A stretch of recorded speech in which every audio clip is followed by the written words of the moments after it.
Hello everyone, hello dear student. तो we are back again with the second lecture of electricity. तो physics की class में आप लोगों का है स्वागत. होप आप लोग जो है बढ़िया पढ़ाई कर रहे होंगे, मस्त से तैयारी कर रहे होंगे बोर्ड का. Very good evening Shubho Shri Paul, very good evening. तो आई होप सब लोग जो है अपनी तैयारी ढंग से कर रहे हैं, बिल्कुल मजे से लगे हुए हैं बोर्ड की तैयारी करने में. और हम लोग भी जो है फटाफट से आपके लिए बढ़िया बढ़िया से लेक्चर लेके आ रहे हैं. तो होप सब लोग जो है बढ़िया करेंगे अपने स्कूल एग्जाम में. And very good evening Dhruv, very good evening. तो होप सब लोगों ने जो है लास्ट क्लास को एंजॉय किया होगा, उसमें हमने काफ़ी कुछ सीखा था. और आप लोगों की पढ़ाई कैसे चल रही है? बढ़िया चल रही है, मस्त तैयारी सही चल रही है बोर्ड की. डर तो नहीं लग रहा किसी को किसी सब्जेक्ट में? किसी सब्जेक्ट में डर तो नहीं लग रहा किसी को? इंग्लिश में, हिंदी में, एसएसटी में, सोशल साइंस में डर तो नहीं लग रहा किसी को? Okay, doing good. Okay okay okay okay. Rishi Raj, very good evening, very good evening. अच्छा, फटाफट से आ जाओ सब लोग यार, ज्वाइन करें फिर हम लोग. अच्छा, बढ़िया चल रही है पढ़ाई सबकी? ओके. तो अभी तो आपके पास टाइम है, मार्च है, अप्रैल है, तो बढ़िया प्रिपरेशन हो जाएगी, बिल्कुल स्मूथ फिनिश हो जाएगा आपका, है ना? तो कंटिन्यूस पढ़ाई करते रहना है, बिल्कुल भी कहीं पे भी जो है स्लो नहीं पढ़ना है. अपना जो है पढ़ाई का रिदम बना के रखना है, ठीक है? और ट्राई करना है कि टाइम ज़्यादा मिला है तो फिर हम लोग ढंग से करें, पढ़ाई जो है ढंग से करें और पूरे नंबर लाने की कोशिश करें, अच्छे नंबर लाने की कोशिश करें. ओके, क्योंकि सबको टाइम मिलेगा तो सब लोग तैयारी अच्छी कर लेंगे. तो अगर सब लोग बढ़िया तैयारी कर लेंगे तो पेपर फिर क्या होगा, सबका बढ़िया जाएगा लगभग. तो फिर टीचर जो है थोड़ा हार्ड मार्किंग कर सकते हैं. तो जब हार्ड मार्किंग होती है तो उसमें आपको पेपर बिल्कुल ढंग से करना होता है, तभी आपके नंबर अच्छे आते हैं, है ना? नहीं तो नंबर 1-2 नंबर काट लेते हैं, 2-4 नंबर. तो अगर आप 100 आउट ऑफ 100 ट्राई कर रहे हो तो आपको बहुत अच्छी तैयारी करनी चाहिए. ये मत सोचना टाइम बहुत ज़्यादा है तो कर लेंगे. ओके, तो तैयारी ढंग से करो. दूसरी बात ये, चैप्टर आप पढ़ रहे हो electricity, this is the foundation for your 12th class also. 12th class में भी ये सेम चैप्टर है आपका इलेक्ट्रिसिटी. जो भी टॉपिक आपने 9th में पढ़े हैं वो सब 11th में आएंगे, और जो भी टॉपिक आप यहाँ पढ़ रहे हो 10th क्लास में वो सब आपके 12th क्लास में आएंगे, ठीक है? तो यहाँ पे जो फाउंडेशन आपकी बन जाएगी वो आपको काम आएगी 12th क्लास में. 12th क्लास में जो स्टार्टिंग है वो यहीं से है. 12th क्लास में जो पहला चैप्टर है वो इलेक्ट्रोस्टैट है ना, इलेक्ट्रोस्टैट्स है. और सेकंड चैप्टर जो है करंट इलेक्ट्रिसिटी है. तो लगभग आप जो पढ़ रहे हो दोनों का थोड़ा थोड़ा पढ़ रहे हो. आपके चैप्टर का नाम तो ये है, लेकिन आप दोनों थोड़ा थोड़ा पढ़ रहे हो यहाँ पे.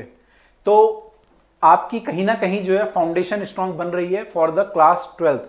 तो क्लास 12th में और डिटेल में इसमें हम पढ़ेंगे कि और कौन कौन से कंसेप्ट होते हैं. ओके, तो सब लोग जो है बिल्कुल जो क्वेश्चंस हैं, डेरिवेशंस हैं, सब ढंग से करेंगे बिल्कुल जो भी हम कर रहे हैं. और न्यूमेरिकल्स आपके हैं, ऑब्जेक्टिव टाइप, सब्जेक्टिव टाइप, सारे न्यूमेरिकल जो है बिल्कुल ध्यान से करने हैं, सो दैट पेपर में बिल्कुल ऐसा हो कि 2.5 घंटे में पेपर देके वापस आ जाओ. आधे घंटे पहले ही पेपर खत्म हो जाए और आप पेपर को ढंग से या तो रिवाइज कर लो, है ना, या फिर वापस तो आ नहीं पाओगे आधे घंटे पहले, है ना, छोड़ेंगे नहीं ना आपको पेपर में. तो ऐसा हो बिल्कुल कि पेपर जो जल्दी खत्म हो जाए, ठीक है? तो ऐसा सब लोग तैयारी कर लो अपनी. ओके, कई लोग जो है इसको लाइटली ले रहे हैं, बच्चे कम आ रहे हैं क्लास में, तो they are taking very lightly the things. कई लोग जो है रिकॉर्डेड लेक्चर देख रहे हैं. तो रिकॉर्डेड लेक्चर में एक नुकसान होता है आप लोगों को कि यहाँ पे आपको एक टाइम मिलता है कि इस टाइम में ये क्वेश्चन सॉल्व करके आंसर लिखना है, तो आप फटाफट करते हो, दिमाग तेज चलता है. लेकिन वहाँ पे आप लोग रिकॉर्डेड में इतना तेज नहीं चलेगा. आप पॉज करके उसे जो है पॉज करके रुक जाओगे, फिर आप क्वेश्चन करोगे, तो it will not move as much fast. तो पेपर में हमें 3 घंटे की तैयारी करनी है कि 3 घंटे में पेपर कैसे फटाफट से हो, जो भी हमें टाइम मिलता है उतने घंटे में पेपर फटाफट से कैसे हो. तो उसके लिए ये क्लास बहुत जरूरी है ना? जो लोग ऑफलाइन जो देख रहे हैं लेक्चर, बाद में देखेंगे इसको, सुनेंगे, तो उनको भी मैं बोलूंगा कि वो लोग क्लास में मैक्सिमम आने की कोशिश करें. कभी अगर मिस हो जाती है क्लास तो अलग बात है, लेकिन इस बैच में मेरे ख्याल से कम आई थिंक 37 या 40 स्टूडेंट हैं, लेकिन काफ़ी कम स्टूडेंट यहाँ पे जो है मुझे दिख रहे हैं. और रीज़न उसका वही है कि बच्चे जो है ट्राई सोचते हैं कि बाद में हम लोग देख लेंगे लेक्चर, क्या फ़र्क पड़ता है ना? तो फ़र्क पड़ता है. आपका जो दिमाग तेज चलना चाहिए वो जब आप बार बार प्रैक्टिस करोगे, यहाँ पे हमारे साथ चलोगे तेज तेज, तो पेपर में भी आपका दिमाग फास्ट चलेगा. अदरवाइज हमारा दिमाग क्या होगा, उतना फास्ट चलने की उसको आदत नहीं होगी, ठीक है? तो ये सब लोग ध्यान दें. तो आई होप सबको बात समझ में आ गई होगी. तो sir, should we start the class? सब लोग रेडी हैं? Are you ready? Should we start the class? Class start करें.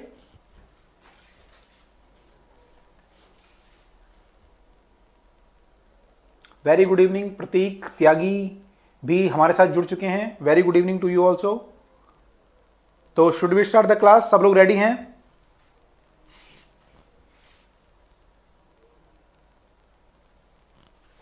Okay, yes, okay, Dhruv and Vaibhav, Aarti, okay, चलिए क्लास स्टार्ट करने फिर हम लोग।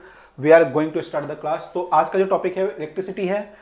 आपने जो लास्ट टाइम हमने पढ़ा था, लास्ट टाइम हमने चार्ज के बारे में पढ़ लिया था, चार्ज क्या होता है एंड रेसिस्टेंस क्या होता है, करंट क्या होता है ना, चार्ज से करंट, और फिर रेसिस्टेंस क्या होता है, रेसिस्टेंस जो है वो लेंथ पे, एरिया पे कैसे कैसे डिपेंड करता है, ये सब हमने पढ़ लिया था।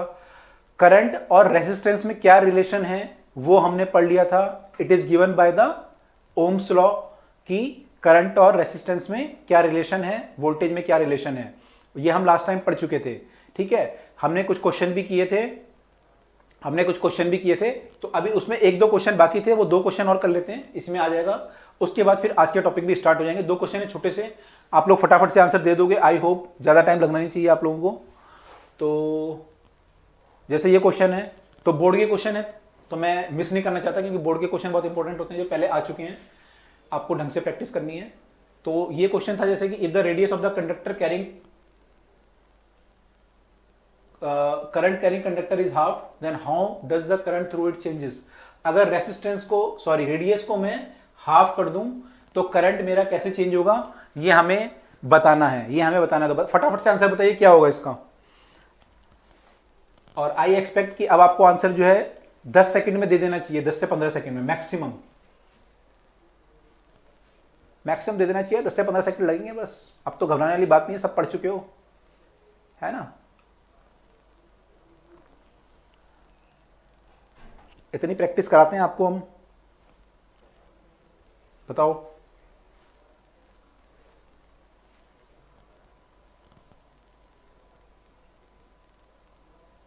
करंट कैसे चेंज होगा, मतलब कि करंट क्या होगा, डबल हो जाएगा, ट्रिपल हो जाएगा, हाफ हो जाएगा, 1/4 हो जाएगा, ये हमें बताना है। तो फटाफट से बाकी लोग आंसर बताइए क्या होना चाहिए इसका। ध्रुव कह रहे हैं कि 1/4 हो जाएगा, ध्रुव इज सेइंग 1/4 हो जाएगा। बाकी लोग क्या बोलते हैं, वैभव भी इज सेइंग 1/4 हो जाएगा करंट। तो रेसिस्टेंस आपका जो होता है वो होता है ρL/A, और यहां पे हम क्या कर रहे हैं, यहां पर हम लोग जो है बेसिकली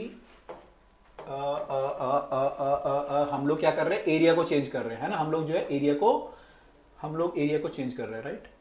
तो पेन ले लेते हैं, ये वाला पेन ले लेते हैं। तो हम लोग बेसिकली जो है यहाँ पे इसको इफेक्ट कर रहे हैं,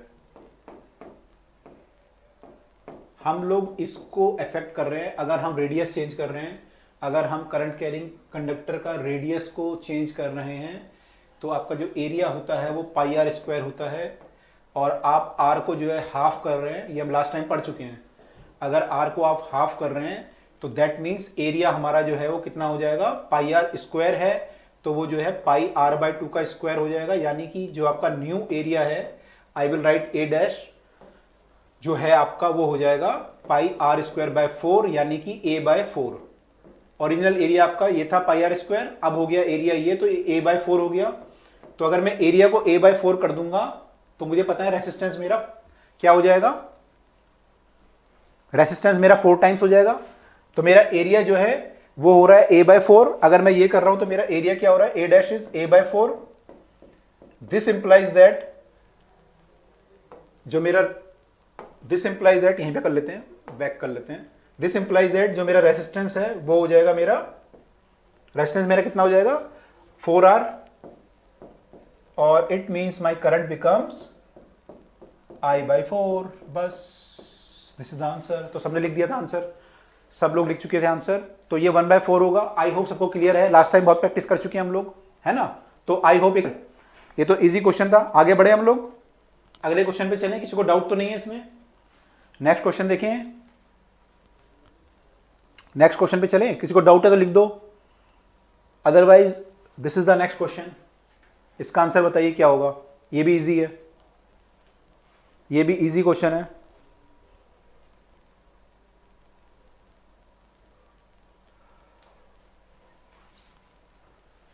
बहुत इजी है।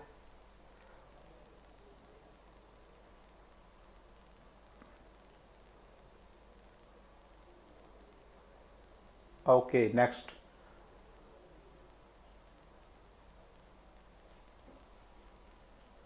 No doubt right, this is the question. बताइए क्या आंसर होगा इस केस में। This is objective type of question. Electric resistivity of a given metallic wire depends on, जो रेसिस्टिविटी होती है ना, यहाँ पे रेसिस्टिविटी बोला है ना, रेसिस्टेंस नहीं रेसिस्टिविटी बोला है, तो किस पे डिपेंड करता है वो हमें बताना है, वो हमें बताना है। तो 2 लोग आंसर दे चुके हैं, 3 लोग आंसर दे चुके हैं इनफैक्ट। अब वैभव, शुभश्री, पॉल और समीहन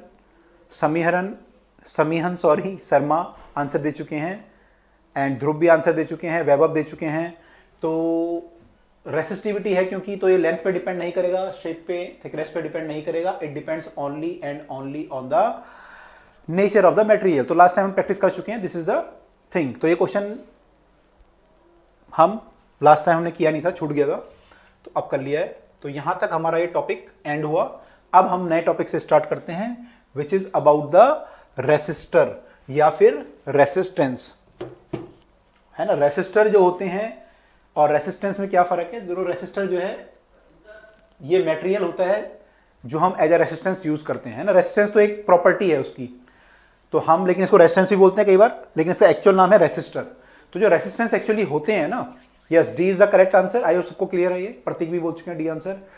मेरे पे थोड़ा सा स्लो आ रहा है, या तो आप लोगों को जो आप लोग वो भेज रहे हैं स्लो तो नहीं आ रहा है, या मेरी वीडियो सही आ रही है आप लोगों को, वीडियो इज फाइन, वीडियो रुक तो नहीं रही है, इस वीडियो ओके। और जो आप लोग मुझे आंसर दे रहे हैं, क्या मैं टाइम पे पढ़ पा रहा हूं उन्हें, या कुछ आपको लैग लग रहा है।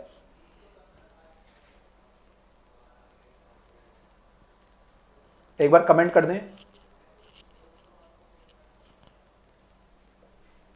Video is fine, okay okay, very good very good, thank you for confirming. 2 और 3 सेकेंड लेटर, तो 2 और 3 सेकेंड तो चलिए ठीक है, मैंने ज्यादा गैप तो नहीं आ रहा ना, चलिए okay fine fine, thank you बेटा, thank you for confirming the thing. तो चलिए, तो हम लोग बात कर रहे थे रेसिस्टर की। तो रेसिस्टेंस जो होता है वो कुछ ऐसा दिखता है। अगर आप एक्चुअल रेसिस्टेंस देखेंगे, तो अगर आप मार्केट में लेने जाओगे रेसिस्टेंस, तो ऐसा कुछ दिखेगा आपको। ये जो दिख रहा है ना आपको, ये इसमें कलर दिख रहे होंगे आपको अलग अलग टाइप के, है ना। यहाँ पे ऑरेंज है, व्हाइट है, ये सब है, यहाँ ब्लैक है, यहाँ पे ऐसा कुछ है। इन सब का कुछ मीनिंग होता है, इन सब का क्या होता है मीनिंग। तो मीनिंग हम अभी नहीं पढ़ेंगे, आपके सिलेबस में नहीं है, 12th क्लास में आप पढ़ोगे इन कलर का मीनिंग क्या होता है। इससे आपको पता चलता है कि रेजिस्टेंस की वैल्यू कितनी है, और 4 इसमें होंगे एक्चुअली, तो उससे आपको पता चलेगा 4 कलर से कि इसकी रेजिस्टेंस की वैल्यू कितनी है, और एक टॉलरेंस होता है उसका कि वो कितना प्लस माइनस टॉलरेंस ले सकता है। तो 12th में पढ़ेंगे। लेकिन रेजिस्टेंस दिखने में कुछ जो है ऐसा होता है, ये अभी जान लें हम लोग। अब देखो रेजिस्टेंस होता क्या है। It is a conducting material, a wire और a particular resistance meant for use in the circuit is called resistor. Resistor is something referred as resistance. इसको हम क्या बोलते हैं, रेजिस्टेंस भी बोल देते हैं, हालांकि रेजिस्टेंस एक प्रॉपर्टी है, लेकिन हम रेजिस्टेंस भी बोलते हैं। किसको, रेसिस्टर को वी ऑल्सो से रेसिस्टेंस। और इसका जो सिंबल है वो क्या है, कैपिटल आर। इसका सिंबल क्या है, कैपिटल आर, ठीक है। तो हमारे जो रेजिस्टेंस होते हैं सर्किट में जो हम लगाते हैं, वो कुछ ऐसे होते हैं। हम लोग दिखाते कैसे हैं, यूजुअली सर्किट में आप दिखाते हैं ऐसे हो, है ना। ऐसे क्यों दिखाते हो, बच्चे कहते हैं सर वो होता है ना स्पीड ब्रेकर टाइप का, तो गाड़ी आती है तो वहां पे स्लो हो जाती है, तो ऐसे यहाँ पे करंट आता है तो वहां पे स्लो हो जाता है, तो इसलिए हम ऐसा दिखाते हैं, है ना। तो बच्चे सोचते हैं कि ऐसा कुछ रीजन है इसलिए हम ऐसा दिखाते हैं। तो ठीक है, इसको भी मैं आपको डिटेल में डिस्कस करेंगे क्या होता है एक्चुअली सर्किट में। अच्छा आप चलो बता ही दो, आप लोग तो पढ़ चुके हो ना, 10th में पढ़ चुके हो, पहली बार तो नहीं पढ़ा रहा मैं। एक चीज बताओ, ये सर्किट है मान लो, है ना, ये सर्किट है यहाँ पे, इसमें यहाँ से बैटरी से करंट गया, ये आई, और ये R1 R2 R3 ये 3 रेजिस्टेंस लगे हुए हैं, तीनों सीरीज में बोलते हैं हम लोग, सीरीज में लगे हुए हैं, और एक करंट यहाँ से आई आया, ये V है, ठीक है। तो ये I है और ये भी I है। क्या ये दोनों सेम होंगे या डिफरेंट होंगे, करंट इज सेम और डिफरेंट। अगर रेजिस्टेंस बीच में लगा हुआ है तो क्या यार डिफरेंट करंट होता है, सेम होता है।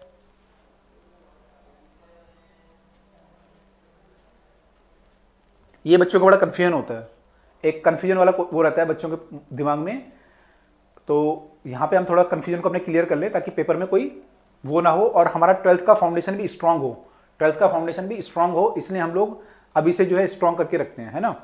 तो यहाँ पे जो करंट है इन दोनों में after before going into the resistance and after coming out from the resistance या फिर इन बिटवीन द रेजिस्टेंस, यहाँ पे मैं अगर आई लूं तो वो आई जो है क्या सेम आएगा या डिफरेंट आएगा।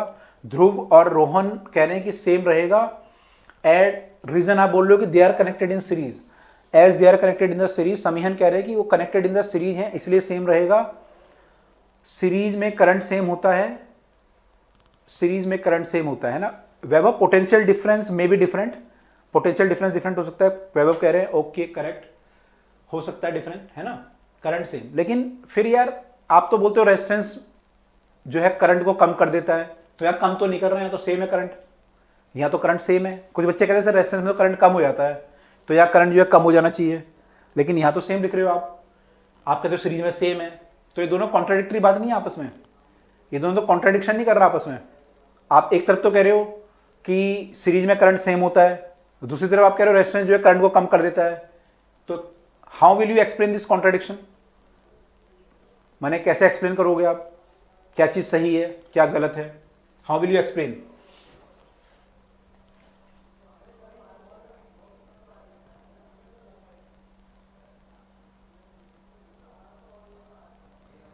क्या सही मानूं मैं?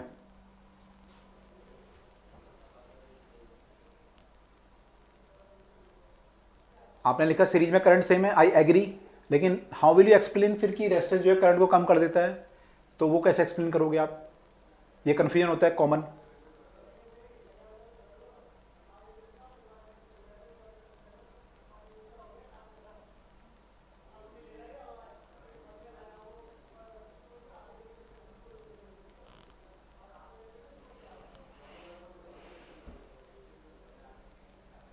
Can anyone explain it? अगर करंट सेम होता है तो फिर ऐसे क्यों बोलते हैं रेजिस्टेंस करंट को कम कर देता है? ऐसे क्यों बोलते हैं हम कि रेजिस्टेंस जो है करंट को कम कर देता है, ऐसे क्यों बोलते हैं?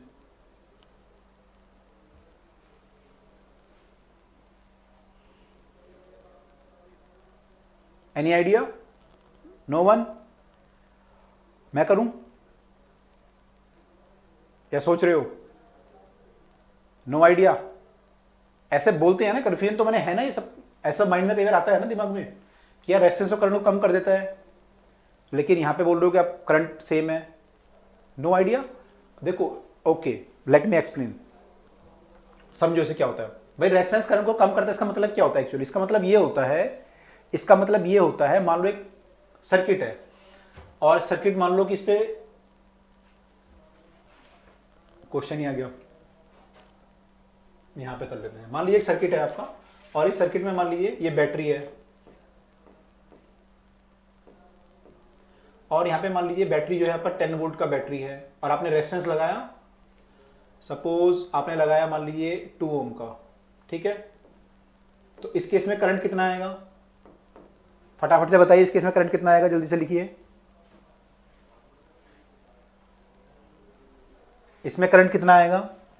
विजिबल कंफ्यूजन, हाँ ये कंफ्यूजन है ना, ऐसे बच्चे मुझसे पूछते हैं इसलिए मैंने आपसे पूछा कि आपको तो नहीं ऐसा प्रॉब्लम, तो इसको क्लियर कर ले ताकि पेपर में कोई कंफ्यूजन ना रहे दिमाग में।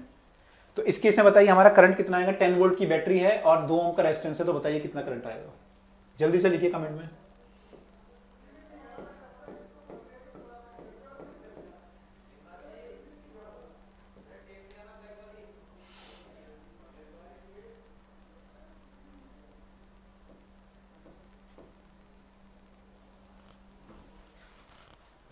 Five ampere, Samihan, Rohan, okay 5 ampere लिख रहे हैं।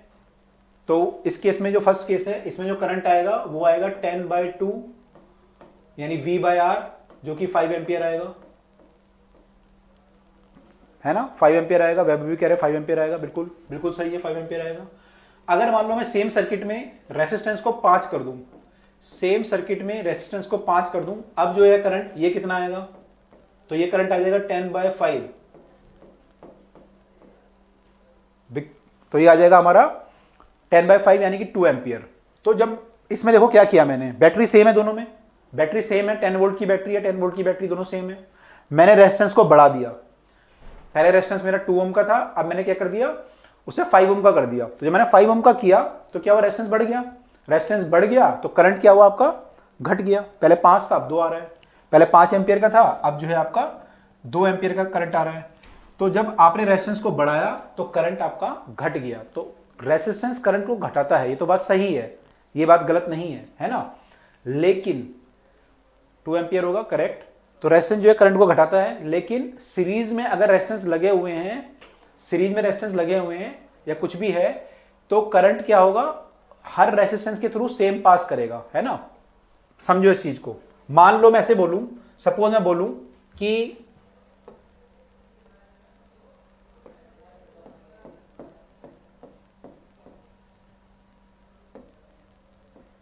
मान लो ये वाला सर्किट ले लेता हूं मैं। अब मैं बोलूं कि सर यहां से करंट तो 5 एम्पियर है और यहां से करंट जो है कम है। मान लो मैं मान लेता हूं कि करंट मेरा जो है यहां से कम है, ठीक है। अच्छा, आप ये बताओ, जो वायर होती है हमारी, जो वायर होती है उसमें जो करंट फ्लो करता है वो किसके फ्लो के कारण करता है, मैंने उसमें क्या फ्लो करते हैं। Current is because of flow of क्या होगा, अगर मैं लिखूं current in the wire is because of flow of dash, तो क्या लिखोगे आप,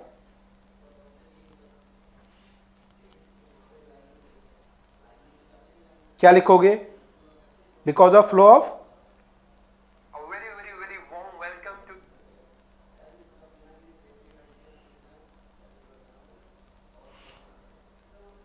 चार्ज।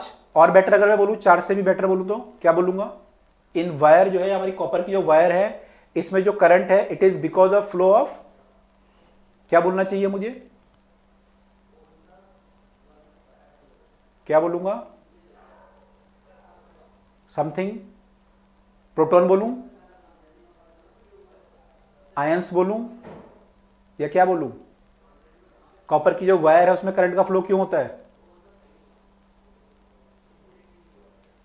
नो नॉट आयंस, यहां पे आयन तो है ही नहीं, गलत, आयन तो है नहीं यहां पे बेटा, आयन कैसे आएंगे, कॉपर की वायर है ये, कॉपर है ये, कॉपर की जो वायर है, कॉपर में क्या फ्लो करेगा, कॉपर में अगर आप देखेंगे, कॉपर में न्यूक्लियस है, न्यूक्लियस के अंदर प्रोटॉन है प्लस न्यूट्रॉन है, और न्यूक्लियस के बाहर इलेक्ट्रॉन है, ऐसे, है ना। तो यहां पे आयन कैसे फ्लो कर सकता है, आयन नहीं होगा यहां पे क्या होगा, करेक्ट, आप सही लिख रहे हो आप लोग, ये जो होगा फ्लो ऑफ इलेक्ट्रॉन होंगे, फ्लो ऑफ इलेक्ट्रॉन। मैं और बेटर अगर बोलूं तो I will say it is flow of free electron. Free electron का मतलब क्या हुआ, फ्री इलेक्ट्रॉन का मतलब क्या हुआ, जो बिल्कुल आउटर मोस्ट इलेक्ट्रॉन होंगे कॉपर में, बिल्कुल जो बाहर की शेल में इलेक्ट्रॉन होंगे। आपने केमिस्ट्री में कॉन्फ़िगरेशन पढ़ा होगा ना, 2 8 8 ऐसे करके लिखते हो आप लोग, 18 करके जो लिखते हो। तो जो बिल्कुल बाहर वाला इलेक्ट्रॉन होता है वो जो है पार्टिसिपेट करता है इस मोशन में, है ना। तो वो जो है फ्लो करता है, वो जो क्या होता है बिल्कुल बाहर है, तो न्यूक्लियस से उसका जो बॉन्ड है वो थोड़ा कमजोर होता है, माने वो उतना ढंग से पुश पुल नहीं होता। आपका न्यूक्लियस क्या है, पॉजिटिवली चार्ज, प्रोटॉन है इसमें, और ये इलेक्ट्रॉन क्या है, नेगेटिवली चार्ज। इन दोनों में अट्रैक्शन फोर्स है, तो जितना आपका इलेक्ट्रॉन दूर होगा उतना अट्रैक्शन फोर्स क्या होगा, कम होगा, जितना पास होगा उतना स्ट्रॉन्ग फोर्स होगा। तो जो बाहर वाला इलेक्ट्रॉन होता है उसमें इलेक्ट्रॉन में फोर्स क्या होता है, बहुत वीक होता है, तो वो इलेक्ट्रॉन आराम से मूव कर सकता है, उसे हम क्या बोलते हैं, फ्री इलेक्ट्रॉन, उसे हम क्या बोलते हैं, फ्री इलेक्ट्रॉन। तो यहाँ पे फ्री इलेक्ट्रॉन जो है उसके कारण हमारा चार्ज फ्लो करता है। ओके, आई होप ये बात सबको क्लियर होगी, ठीक है। अब एक चीज और बताओ मुझे, इलेक्ट्रॉन जो फ्लो करते हैं, मैंने करंट की डायरेक्शन ये मानी है, तो क्या इलेक्ट्रॉन फ्लो की डायरेक्शन सेम होती है या अपोजिट होती है। जो इलेक्ट्रॉन फ्लो करते हैं वायर में, तो हम करंट की direction in the flow of electron लेते हैं या अपोजिट लेते हैं, यही बता दो।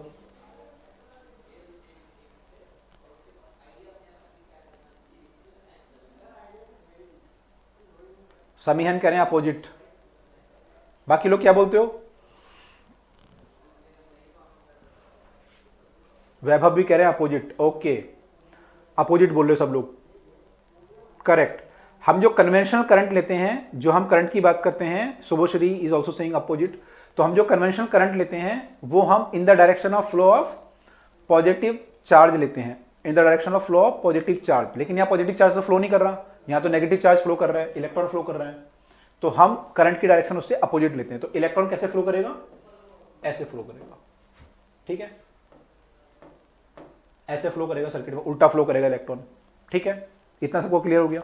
अच्छा, अब मान लो आप कह रहे हो कि सर यहां पे जो है 5 एम्पियर का करंट है मान लो, और यहां पे कम हो गया, मान लो आपने मान लिया कम हो गया, यहां पे हो गया मान लो 4.5 एम्पियर, 4.5 एम्पियर का करंट हो गया। अब आपको पता है करंट क्या होता है, करंट तो हमारा फ्लो ऑफ चार्ज होता है, dq बाई dt या q बाई t लिखते हो आप, जो भी लिखना चाह रहे हो, है ना, मैं q लिख देता हूं बस। तो ये फ्लो ऑफ चार्ज होता है। अब आप कह रहे हो कि सर यहां पे करंट डिफरेंट है और यहां पे करंट डिफरेंट है, बट यू आर सेइंग कि सर यहां पे तो करंट डिफरेंट है और यहां पे करंट डिफरेंट है। तो इसका मतलब यहां पे जो चार्ज का फ्लो हो रहा है वो कम इलेक्ट्रॉन फ्लो कर रहे हैं, और यहां पे जो इलेक्ट्रॉन बाहर निकल रहे हैं वो ज्यादा निकल रहे हैं। यहां पे कम इलेक्ट्रॉन आ रहे हैं और यहां पे ज्यादा आ रहे हैं, है ना। इसका मतलब तो ये हुआ, इज इट पॉसिबल, ऐसा हो सकता है कि यहाँ इलेक्ट्रॉन कम आ रहे हो, यहां से ज्यादा निकल रहे हो।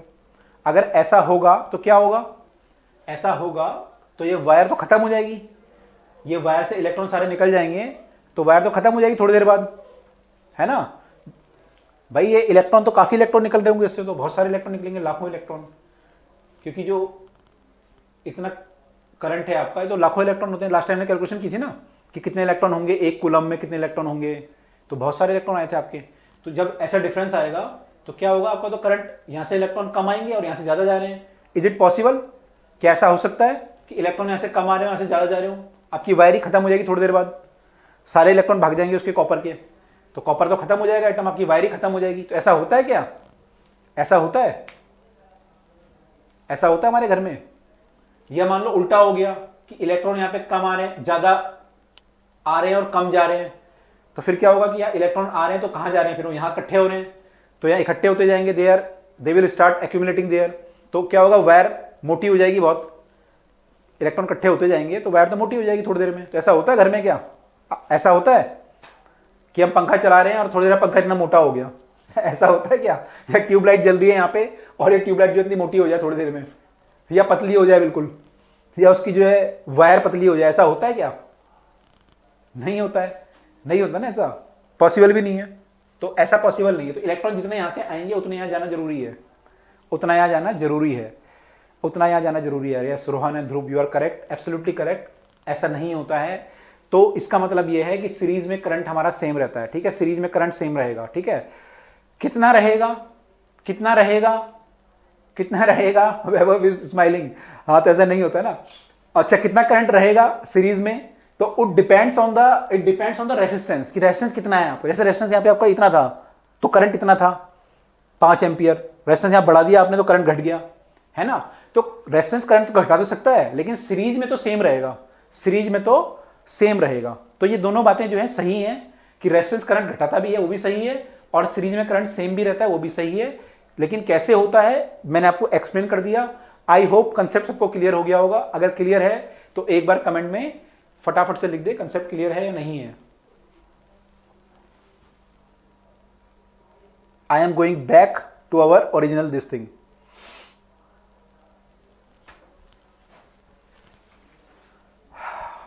ठीक है, क्लियर हुआ कंसेप्ट।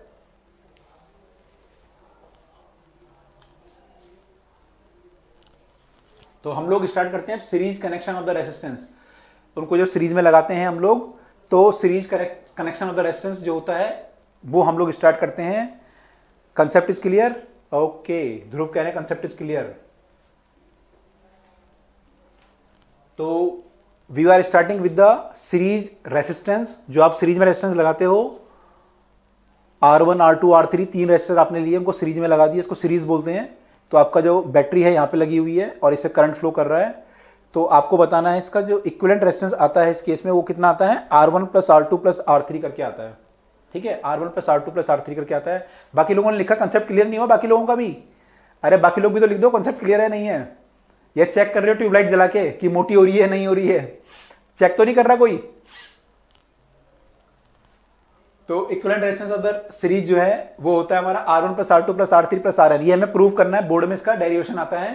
तो हमें ये प्रूव करना है कि अवर जो रेसिस्टेंस है, ये देखिए बोर्ड में आ भी चुका है ये, ऑफ द सीरीज कॉम्बिनेशन वो R1 plus R2 plus R3 होता है, या फिर ऐसे क्वेश्चन आता है कि 3 रेजिस्टेंस है आपके, इनका जो रेजिस्टेंस है वो R1 plus R2 plus R3 होगा।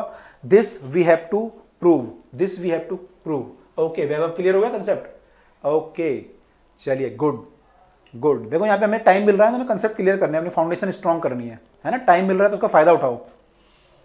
चलिए ओके, तो ये हमें प्रूव करना है कि हमारा रेजिस्टेंस सेम रहेगा। हम सॉरी, रेजिस्टेंस की जो वैल्यू आएगी वो R1 plus R2 plus R3 आएगी, ये हमें प्रूव करना है। ठीक है, तो हाउ टू प्रूव?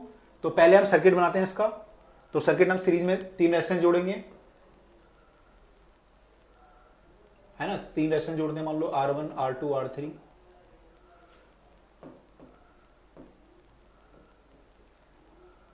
और हम लोग यहां पे एक बैटरी लेते हैं, और let us take one key also,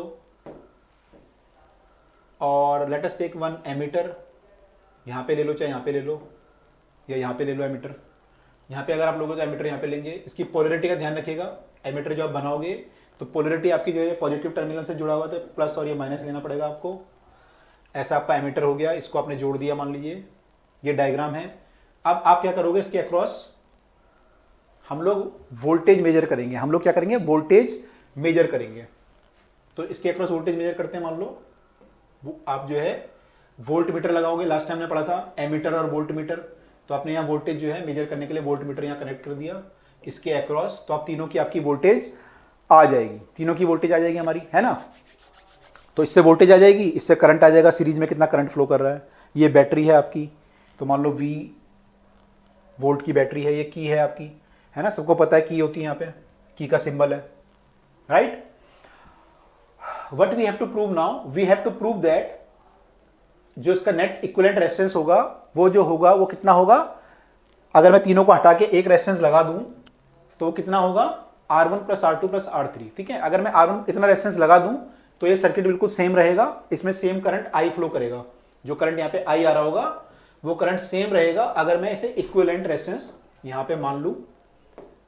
equivalent का मतलब क्या होता है, इक्विवेलेंट का मतलब ये होता है, इक्विवेलेंट का मीनिंग ये होता है कि आप अगर उसको पूरे को हटा के एक लगा दो, है ना। वो कहते हैं ना कि भाई तीनों के बराबर ये अकेला है, तीनों के बराबर क्या है, ये अकेला है।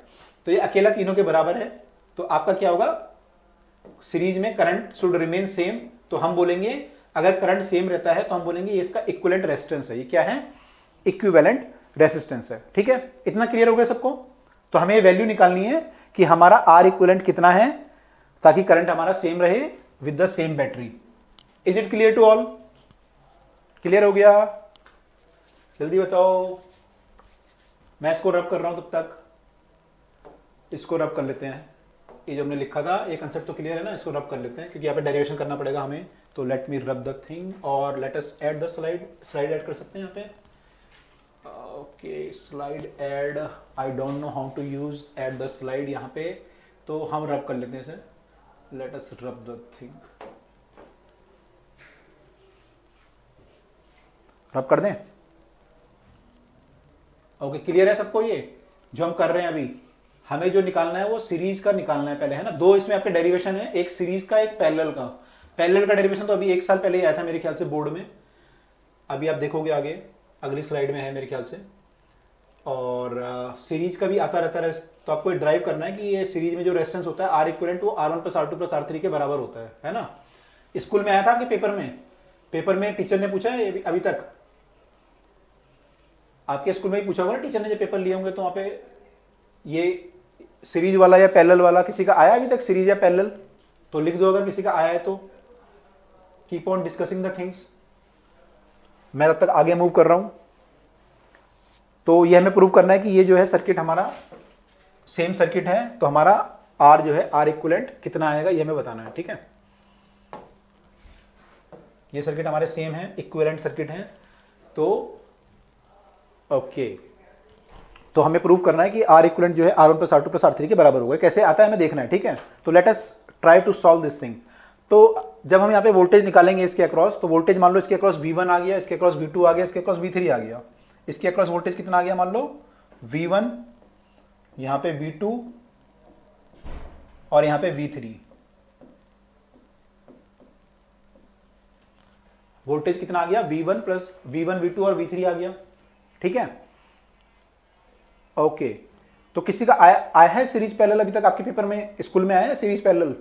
मैं तो ये पूछ रहा था सीरीज पैरेलल जो आपके पेपर हुए अभी तक, तो उसमें सीरीज पैरेलल आया हुआ प्रूव करने के लिए? नहीं आया किसी का अभी तक कि प्रूव करो कि ये रेजिस्टेंस जो इतने होंगे सीरीज में? किसी का नहीं आया अभी तक?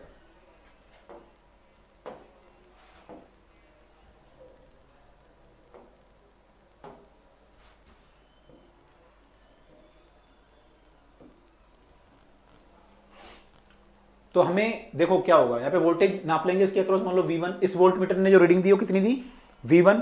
इस वाले वोल्ट मीटर ने नापा इसके अक्रॉस V2, इसने नापा V3, इसने नापा V1, इसने नापा V2, इसने नापा V3।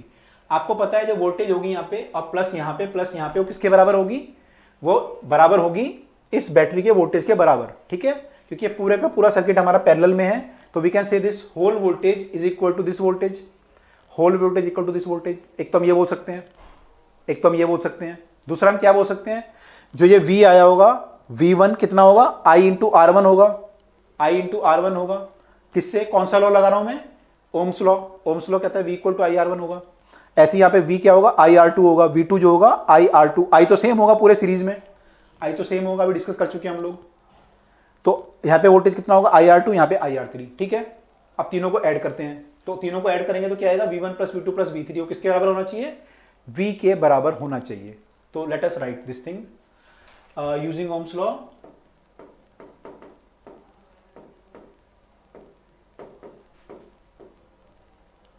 V1 equal to IR1, V2 equal to IR2 and V3 equal to IR3। तो ये तीनों होगा। ठीक है, ठीक है। Now we know that V equal to V1 plus V2 plus V3, we know this thing. ठीक है, ये होगा। अच्छा, एक चीज और है, आपने इक्विवेलेंट सर्किट माना था वहां पे, तो इक्विवेलेंट सर्किट जो हमारा था यहां पे, तो इसमें जो आप क्या लिख सकते हो, V equal to I R equivalent. I तो सेम होगा क्योंकि हमने इक्विवेलेंट सर्किट माना है इसे, तो आई तो सेम होगा, तो I can write V equal to I into R equivalent. मैं लिख सकता हूं ऑल्सो, या फिर अगली लाइन में यहां पे लिख सकते हो also V equal to I into R equivalent. ठीक है, ठीक है, इन सेकेंड सर्किट ये हमारा ये है। अब इन दोनों का मैं यूज करता हूं यहां पे, तो यहां पे मैं लिखता हूं V की जगह पे I इंटू आर इक्विवेलेंट, और यहां पे लिखता हूं V1 की जगह पे IR1 plus IR2 plus IR3 लिखूंगा, तो मैं कॉमन ले लेता हूं, इतना तो आप कर ही लोगे। कॉमन ले लेता हूं, I से I को काट देता हूं, तो मेरा क्या आ गया, डायरेक्ट आ गया आंसर, R इक्विवेलेंट जो होता है वो R1 plus R2 plus R3 के बराबर होता है। आई होप सबको डेरिवेशन क्लियर हो गया होगा। सिंपल डेरिवेशन है, बहुत कुछ नहीं करना, इक्विवेलेंट सर्किट लेना है और कंसेप्ट यहां पे यूज करना है कि V1 plus V2 plus V3 equal to V के बराबर होगा। तो this is the derivation of this. तो ये बोर्ड में क्वेश्चन 2 बार आ चुका है, आप देख रहे हो, अभी लेटेस्ट में 16 में और 15 में आया है, तो सबको ध्यान से देखना है क्वेश्चन कैसे करना है। ठीक है, तो ये क्लियर हो गया सबको। पैरेलल वाला देखें हम, is it clear to all, is it clear to all? काफी देर से कमेंट नहीं आया किसी का, समझ में आ रहा है, क्लियर हो गया ये वाला कंसेप्ट? ध्रुव ओके, बाकी लोगों को, अदर पीपल, अदर पीपल?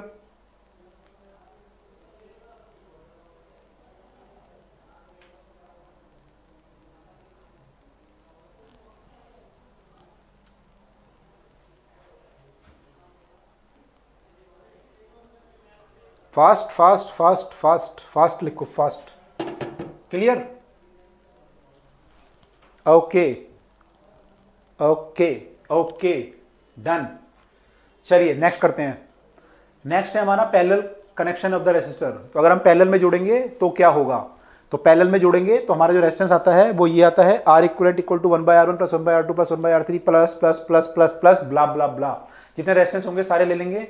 तो अप टू आर एन तक सब ऐड हो जाएगा, अप टू आर एन तक सब ऐड हो जाएगा। अब हमें दोबारा प्रूव करना है, क्या प्रूव करना है दोबारा, कि हमारा जो आर इक्विवेलेंट है ये इसके बराबर होगा, इसे प्रूव करना है, इसे हमें प्रूव करना है। This question is there in our 2019 Delhi paper.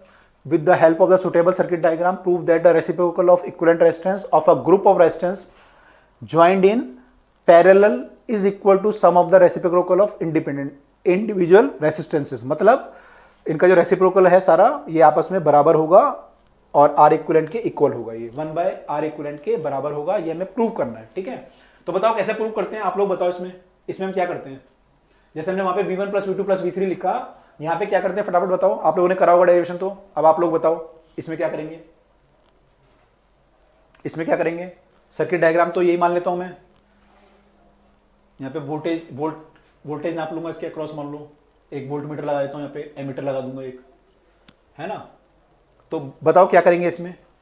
उसमें जैसे मैंने V = V1 + V2 + V3 लिखा था, तो वहां से मेरा सॉल्व क्या आ गया था, यहां पे मैंने तीनों रेजिस्टेंस को हटा के ये बना दिया आर इक्विवेलेंट सेम सर्किट। तो मैं क्या करूंगा इसमें, एनी आइडिया, एनी गैस, इसमें क्या करूंगा मैं, क्या इक्वल करूंगा, जल्दी जल्दी जल्दी,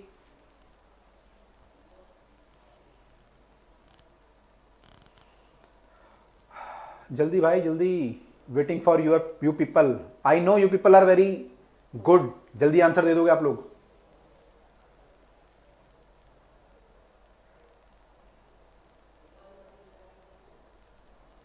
इसमें क्या करूंगा मैं, क्या V = V1 + V2 + V3 लिखूंगा या कुछ और लिखता हूं। यहां पे मैं, ध्यान आ रहा है किसी को क्या लिखते हैं यहाँ पे जो करंट आएगा वो करंट यहां पे डिवाइड हो रहा है, देखो कुछ करंट यहां जा रहा है, कुछ यहां जा रहा है, कुछ यहां जा रहा है, तो क्या लिखते हैं यहाँ पे, कुछ याद आ रहा है।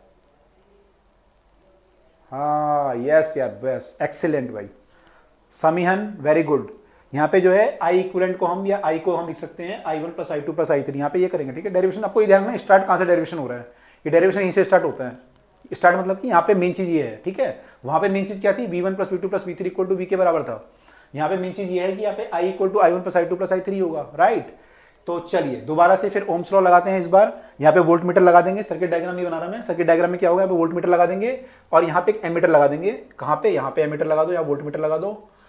तो वोल्ट मीटर लगाओगे तो क्या करेगा, वो इसके अक्रॉस वोल्टेज मेजर कर लेगा, और आपको पता है तीनों पैरेलल में होंगे तो तीनों के अक्रॉस वोल्टेज सेम होगी, तो जो भी ये मेजर करेगा वो इसके अक्रॉस मान लो या इसके अक्रॉस मान लो या इसके अक्रॉस मान लो, वो तीनों वोल्टेज सेम होंगी, मान लो वो V के बराबर होंगी। यस प्रतीक, excellent, good, very good.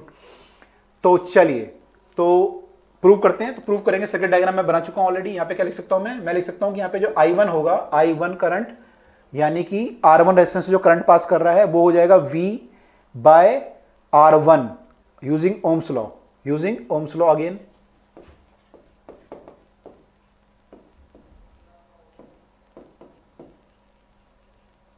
I1 = V/R1, similarly I2 V/R2, V same होगा तीनों में, मैं आपको बता चुका हूं ऑलरेडी।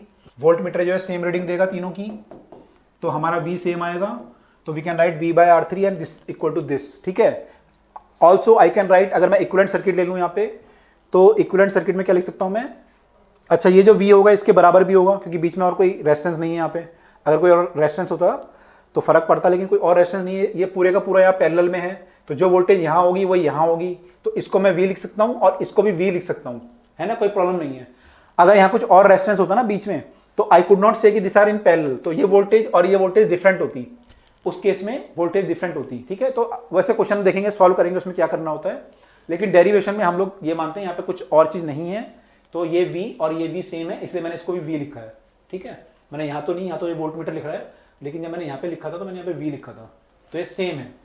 ठीक है, अब देखो यहाँ पे जो आपने इक्विवेलेंट सर्किट माना है, ये वाला, इसमें क्या लिख सकता हूं मैं, V = I/R equivalent.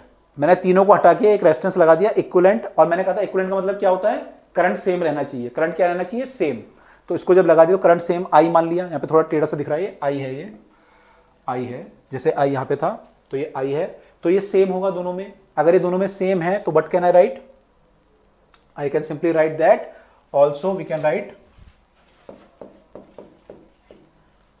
V equal to या I equal to V by R equivalent, I can write this also. ठीक है, बस इतना हो गया, इतना कर डाला तो अब तो लाइफ झिंगा लाला, अब तो हो ही गया। अब आपने जो बोला वही करूंगा मैं। क्या करूंगा मैं? Now I equal to I1 plus I2 plus I3, इसको लगा डाला तो लाइफ झिंगा लाला, तो यहां पे कर देंगे इसको V by R equivalent equal to V by R1, value put कर रहा हूं वहां से मैं, plus V by R2 plus V by R3, और बस अब तो दिख ही रहा होगा सबको साफ साफ कि क्या होने वाला है। V से V कटने वाले हैं, सारे कट जाएंगे। V आपके कॉमन ले लो पहले V को बाहर, फिर काट दो, तो आपका आ जाएगा 1 बाय आर इक्विवेलेंट। ऐसे कर लेता हूं, अभी काटता नहीं, स्टेप बाय स्टेप लिखना है ना, पेपर में तो आप काटोगे तो टीचर नंबर ही काट देगा आपको।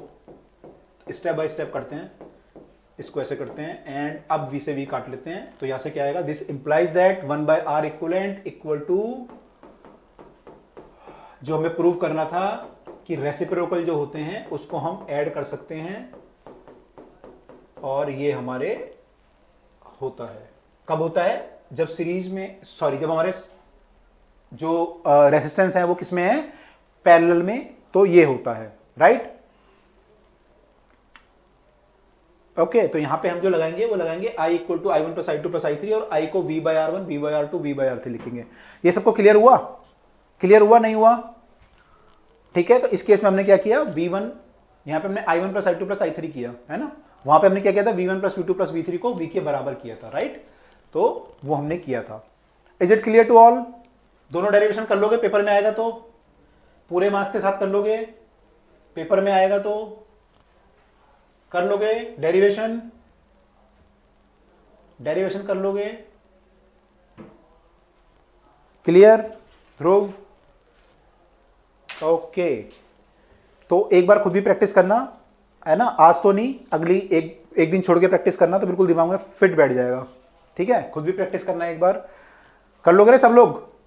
चलो ओके, चलो आगे मूव करते हैं, ओके। नेक्स्ट इज, तो ये इक्विवेलेंट रेजिस्टेंस हम निकाल चुके हैं। क्या होता है? तो जब बहुत सारे रेजिस्टेंस होंगे तो ऐसा होगा, अगर मान लो केवल 2 रेजिस्टेंस हैं, कितने हैं? 2, तो फॉर्मूला क्या हो जाएगा? 1 by R equivalent equal to 1 by R1 plus 1 by R2, इतना हो जाएगा फॉर्मूला।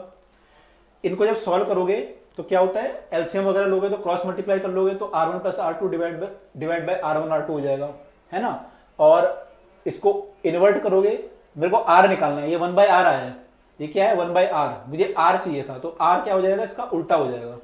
तो रेसिप्रोकल करेंगे तो R equal to R1 into R2 divide by R1 plus R2। This is the formula for equivalent resistance in parallel. Series में तो क्या होगा? R1 प्लस R2 हो जाएगा, सीधा R1 प्लस R2 हो जाएगा। यहां पे क्या होगा लेकिन? R1 into R2 divide by R1 plus R2 हो जाएगा। ठीक है, तो this is the formula for the parallel circuit. ठीक है, तो इसी सबको क्लियर होगी। एक चीज और ध्यान रखना, इसमें आई डोंट नो यहाँ पे लिखा हुआ है, नहीं लिखा हुआ, नहीं लिखा होगा मेरे ख्याल से, नहीं लिखा हुआ है।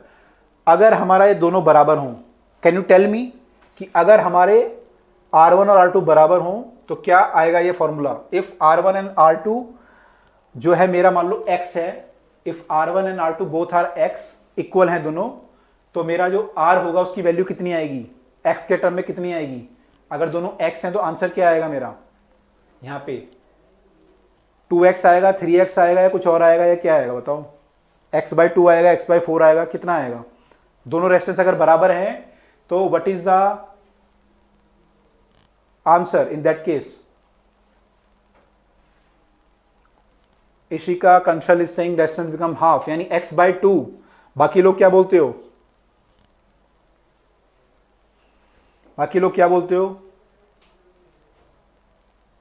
x बाई 2 समियन, ओके फाइन, तो x बाई 2 आ जाएगा।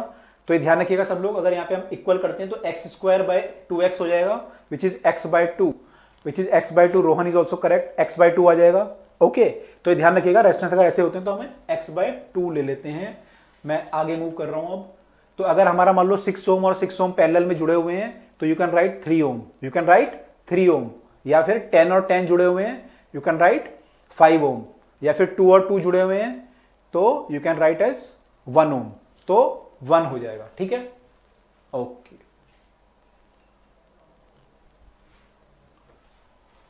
अच्छा, इसमें लिखा है कि अगर रेजिस्टेंस को हम सीरीज में कनेक्ट करें और एक रेजिस्टेंस फ्यूज हो जाए, मेल्ट हो जाए, कुछ हो जाए, तो क्या होगा, आपका सर्किट पूरा बंद हो जाएगा, क्योंकि सब सीरीज में है। तो अगर करंट कहीं पे भी रुका बीच में, एक जगह भी कहीं पे मेल्ट हो गया, मान लो यहाँ मेल्ट हो गया, बीच में आगे रास्ता टूट गया, तो फिर क्या होगा, पूरे का पूरा करंट आपका सर्किट में रुक जाएगा, है ना, पूरा सर्किट में रुक जाएगा। इन विच केस, सीरीज केस। लेकिन पैरेलल में क्या होगा, अगर हमने पैरेलल में कनेक्ट किया है, एक रेजिस्टेंस मेल्ट हो भी गया तो करंट दूसरे रेजिस्टेंस से पास कर जाएगा। अगर मान लो ये वाला मेल्ट हो गया तो यहां से पास कर जाएगा, इन दोनों से, है ना। तो यहां पे आपका सर्किट जो है चलता रहेगा, करंट जो है चलता रहेगा, ठीक है। तो जो हमारे हाउस होल्ड सप्लाई होती है, घर में जो फिटिंग होती है, ये किस में होती है, सीरीज में होती है, पैरेलल में होती है। अब बताओ, ये रीजन आपको बताया ना, रीजन जो अभी आया, तो हम किस में करते हैं, घर की जो सप्लाई होती है कैसे कनेक्ट करते हैं, सीरीज में या पैरेलल में। घर में जो टीवी है, फैन है, वो सब हम सीरीज में करते हैं या पैरेलल में करते हैं कनेक्ट।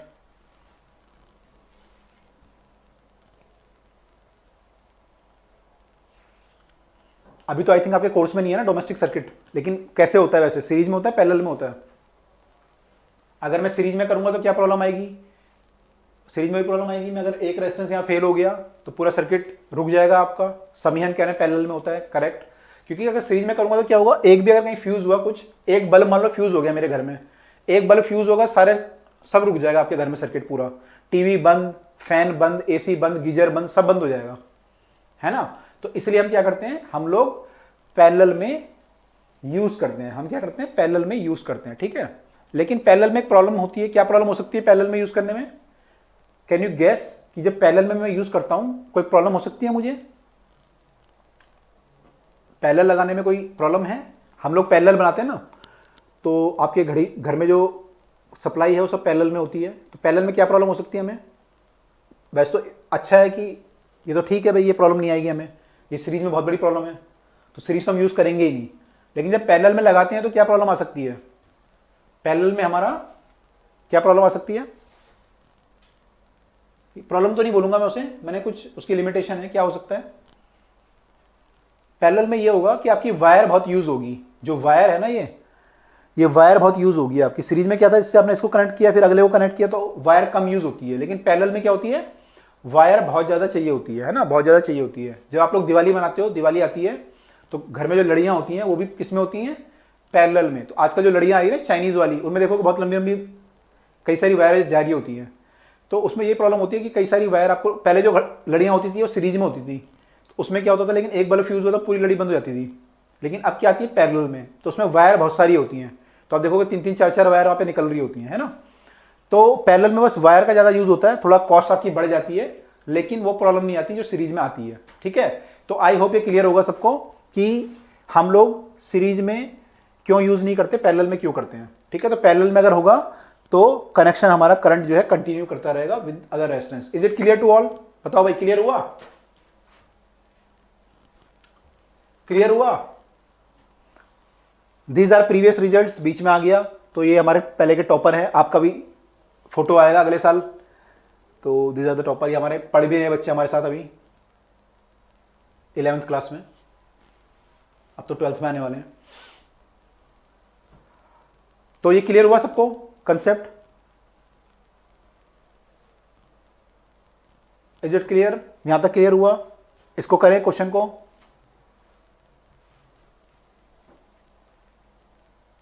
चलिए क्वेश्चन को सॉल्व करें, फिर बताइए what is the resistance between A and B in the given circuit. इस रेजिस्टेंस, इस सीरीज में what is the resistance between A and B, फटाफट से बताइए।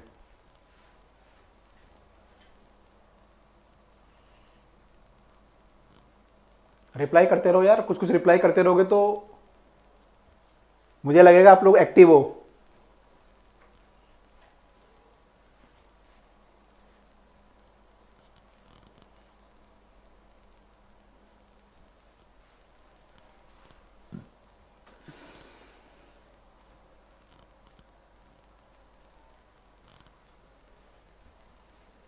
What is the net resistance, बहुत इजी है इस बार, ये दोनों पैरेलल में हैं और ये सीरीज में हैं, तो फटाफट से आंसर बताइए क्या आएगा। समियान इज सेइंग 10 ओम, बाकी लोग क्या बोलते हो। रोहन इज ऑल्सो सेइंग 10 ओम।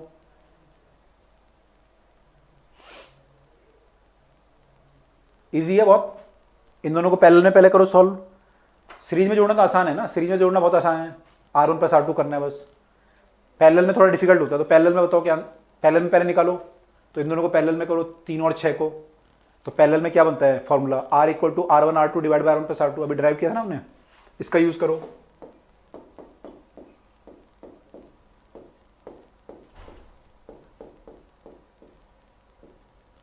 इसका यूज करो, तो इस बार R1 R2 क्या है आपका 3 और 6 है, तो 3 और 6 को यहां पे डालेंगे तो कितना वैल्यू आएगा,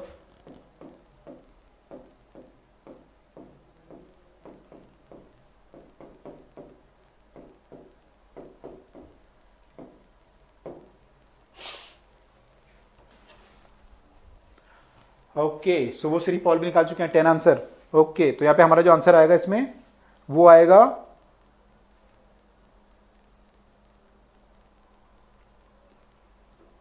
2 ओम आएगा इन दोनों का।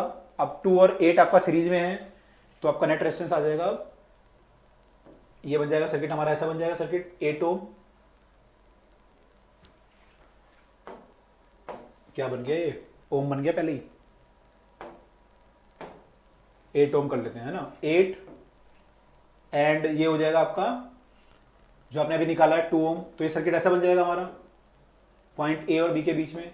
बस अब इन दोनों को ऐड कर लो, सीरीज में है दोनों, तो ऐड कर लो डायरेक्ट, तो आपका जो आर आ जाएगा नेट वो आ जाएगा 8 + 2 विच इज 10। तो सबने निकाल लिया था मेरे ख्याल से आंसर, सब लोग लिख चुके हैं यहाँ पे, ओके गुड। तो 10 आएगा, आई होप किसी को डाउट नहीं है, कोई डाउट नहीं है। इन दोनों को हमने पहले पैरेलल में लिया, उसका रेजिस्टेंस निकाल लिया इस फॉर्मूले से यूज करके, और फिर जो नेट आया कितना आया 2 आया, तो 2 और 8 सीरीज में है, 2 और 8 सीरीज में है, तो उनको फिर हम 10 कर देंगे, 8 में तो 10 हो जाएगा, वहां से हमारा आंसर आ जाएगा। ठीक है, किसी को डाउट नहीं होगा मेरे ख्याल से, है तो लिख दो भाई, है तो लिख दो, otherwise I am moving to the next question. Next question कहां गया, नेक्स्ट क्वेश्चन कहां गया, नेक्स्ट क्वेश्चन कहां गया, next question, this is the next question. Draw a systematic diagram of circuit consisting of a battery of 3 cell of 2 ohm each, combination of 3 resistance 10 this connected in parallel, plug key, emitter all connected in series. Oh, and use this circuit to find the following: current through each resistance, total current in the circuit, total effective resistance in the circuit. तो पहले तो diagram बनाना है इसका, तो diagram तो आप लोग मत बनाओ अभी, रफली बना लो, मैं आपको बनाऊंगा तो आप चेक कर लेना सही बनाया नहीं बनाया, तो बना लो रफली कैसा डायग्राम बनेगा, क्योंकि पेपर में पूछा गया है तो आपको आना चाहिए, 2020 का ही क्वेश्चन है भाई ये तो, इस बार का ही। And current through the each resistance कितना होगा ये बताना है आपको, total current in the circuit कितना होगा ये बताना है, और टोटल इफेक्टिव रेजिस्टेंस कितना होगा ये बताना है ना। तो फटाफट बताओ तीनों का आंसर, ए बी सी का आंसर क्या होगा जल्दी से, और सर्किट डायग्राम बनाओ, देखो फिर चेक करके सही बनाते हो नहीं बनाते।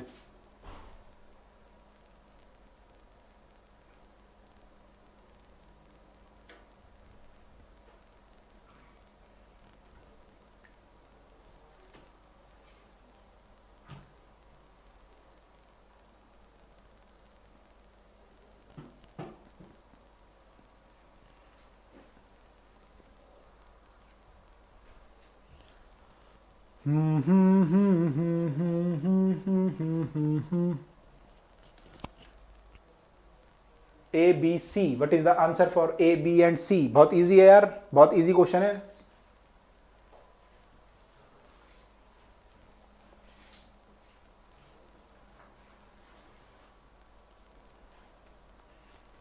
देखो कौन फर्स्ट आता है, कौन बताता है पहले आंसर, फर्स्ट सेकंड थर्ड कौन आता है। तो ऐसे क्वेश्चन ही आते हैं बोर्ड में, और कुछ नहीं आएगा, इजी आएगा, प्रैक्टिस करते रहो तो सब आ जाएगा, बहुत इजी है।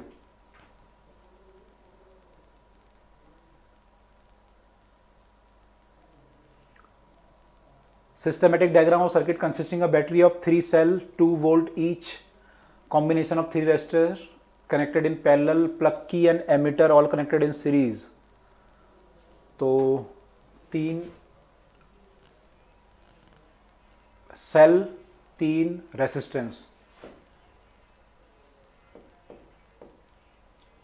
10 ohm 20 ohm and I think 30 ohm, all connected in parallel. और इससे आपको क्या कनेक्ट करना है फिर, 3 सेल प्लग की एमीटर। तो 3 सेल की बैटरी, 1 2 3, एमीटर, एमीटर का यहाँ प्लस टर्मिनल और यहाँ माइनस, और की करनी है, की यहाँ पे लगा लो, चाहे यहाँ पे लगा लो की आपकी, तो यहाँ पे की लगा देते हैं एक।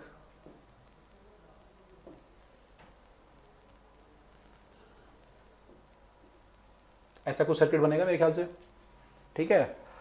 3 battery, cell of 2 volt each, तो ये 6 वोल्ट की बैटरी हो जाएगी। And these are connected in parallel, plug की emitter all connected in the series।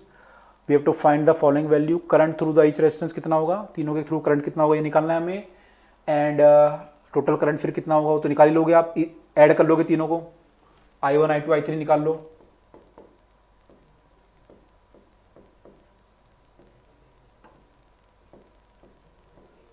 I1 I2 और I3 निकालना है हमें, और यहां से फिर I निकालना है, और इफेक्टिव रेसिस्टेंस कितना होगा ये निकालना है। तो बताइए फटाफट से क्या क्या आंसर आएंगे, जल्दी जल्दी कैलकुलेशन करो फटाफट से, फटाफट फटाफट फटाफट। I1 कितना आएगा, बहुत इजी है, पैरेलल में तीनों। I1 आपका आ जाएगा V बाय R, V आपका 6 है, R आपका 10 है, तो 0.6 correct. Samihan Sharma 0.6 is the first answer. Then क्या लिखा है आपने, 3.0, 0.3 सॉरी, एंड 0.2, तो ये 6/20 करेंगे फिर, और फिर 6/30 करेंगे, तो that are the I1 I2 and I3। तो I1 जो मेरा होगा वो होगा V बाय R यानी कि 6/n यानी कि 0.6। सिमिलरली I2 हो जाएगा 6/20, तो ये आ जाएगा आपका 0.3, और I3 आ जाएगा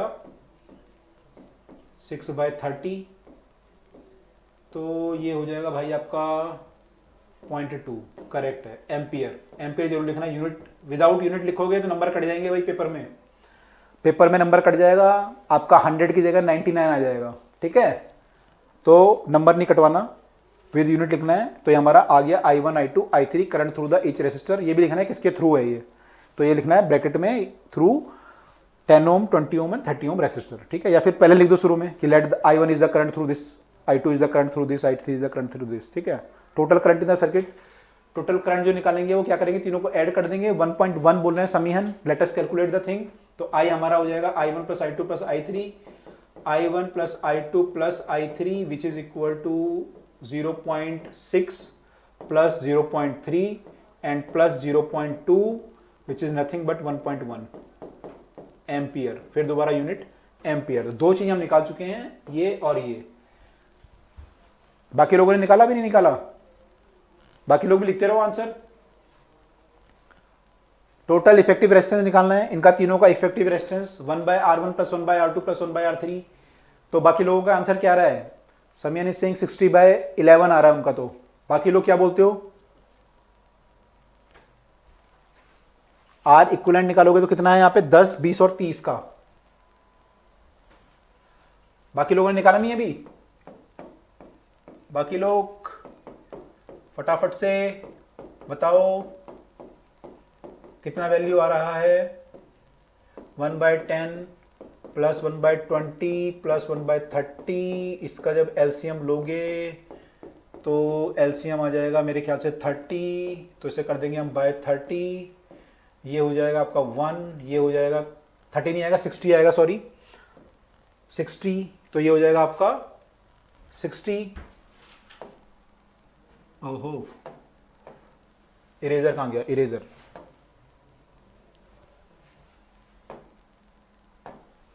तो ये 60 आ गया यहाँ पे, ये हो जाएगा आपका 2, ये हो जाएगा 6, ये हो जाएगा 20 3 60, तो 3 हो जाएगा ये, 3 और 2 5 और 6 11/60। ये क्या आया, R नहीं आया, R इक्विवेलेंट आया। 1/R इक्विवेलेंट, ठीक है, पेपर में बच्चे ही लिख के आते हैं। तो अभी 1/R इक्विवेलेंट आया है, इसको फिर R निकालना है आपको। तो R इक्विवेलेंट मेरा हो जाएगा 60/11। आंसर नहीं, अभी भी आंसर नहीं आया, ओम लिखो यहाँ पे तब आंसर आएगा। दिस इज द आंसर, ठीक है। तो यहां तक करोगे, पूरा ढंग से लिखोगे तो पूरे नंबर मिलेंगे, बीच में कुछ छोड़ दिया तो नहीं मिलेंगे। ओके, रोहन शर्मा भी कह रहे हैं 11/60/11 इज द आंसर, तो करेक्ट है, ठीक है, इजी है, कोई टफ नहीं है इसमें, सब इजी चल रहा है, मजे से चल रहा है। आगे मूव करें, अगला क्वेश्चन। किसी को डाउट है तो पूछ लो भाई, पुराने वाले में कोई डाउट तो नहीं है किसी को, सब बढ़िया। अगला क्वेश्चन करें, बताओ। This is the next question. 3 resistance 3 ohm each are connected in the battery of 3 volt as shown in the figure. Calculate the current drawn from the battery. Battery से कितना करंट निकलेगा ये हमें बताना है।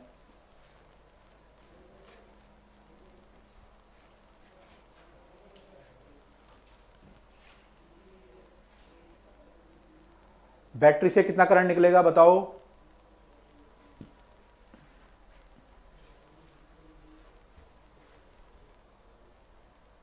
वन 1.5 बोल रहे हैं विशेष, 1.5 एम्पियर। तीनों 3 6, 6 3 18 और 9, 2 ओम और 1.5, correct correct, Rohan is correct, Vishesh is also correct. तो नेट रेजिस्टेंस निकालेंगे, पहले नेट रेजिस्टेंस निकालेंगे। तो आपके 2 रेजिस्टेंस जो हैं वो सीरीज में हैं, पहले उनको निकालेंगे। तो आपका रेजिस्टेंस जो ऊपर है वो हो जाएगा 1.5 इज करेक्ट, यार काट क्यों दिया, करेक्ट तो है। ये 6 आ जाएगा ऊपर वाला, नीचे वाला 3 आ जाएगा। फिर इन दोनों को पैरेलल में लेना पड़ेगा आपको, इन दोनों को हमें पैरेलल में लेना पड़ेगा। तो इन दोनों का जो वैल्यू आएगा वो आ जाएगा आपका,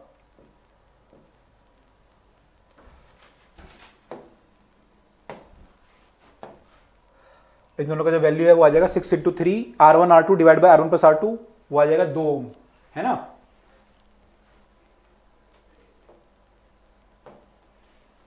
विशेष काट क्यों दिया, सही तो लिखा था आपने।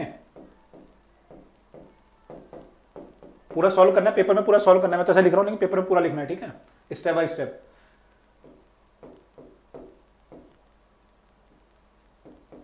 R1 R2 divide by R1 + R2 किया हमने, 6 3 18/9 यानी कि 2 ओम आया, ठीक है। अब जब आपका I होता है equal to V/R from the ohm's law, तो V आपका है 3 वोल्ट और R है आपका 2, तो ये हो गया 1.5 ampere. This is the final answer. तो वैसे सही तो लिखा था, अच्छा गलती से डिलीट हो गया, ओके, वही मैंने कहा काट क्यों दिया, सही तो लिखा था, सही था, वेरी गुड भाई, Rohan and wishes good. Samihan, इस बार आपने लिखा नहीं आंसर, शुभोश्री, समीहन, इजी था ना, तो इसमें कुछ नहीं था, बहुत इजी था। कब आया, 2017 में। चलो आगे देखें, अब आगे चलते हैं। अच्छा, ये 12th वाले टॉपर हैं, तो आप जब यहां पढ़ोगे तो आओगे अगले 2 साल बाद, है ना, 2 साल बाद की कहानी है। चलो, हाउ वुड यू ज्वाइन, ये क्वेश्चन देखते हैं। How would you join the 3 resistor each of resistance 9 ohm so that equivalent resistance of the combination is, पहले तो ये करना है, अगर ये आपको लाना रेजिस्टेंस तो कैसे उन्हें जोड़ोगे। 13.5 ओम आपको रेजिस्टेंस लाना है, तो इस रेजिस्टेंस को कैसे जोड़ूं। आपके पास 3 रेसिस्टर है, तीनों 9 ओम के हैं, तो कैसे जोड़ूं ताकि मेरा आंसर कितना है 13.5 ओम। पहले तो ये बताओ, फर्स्ट पार्ट कैसे जोड़ूं।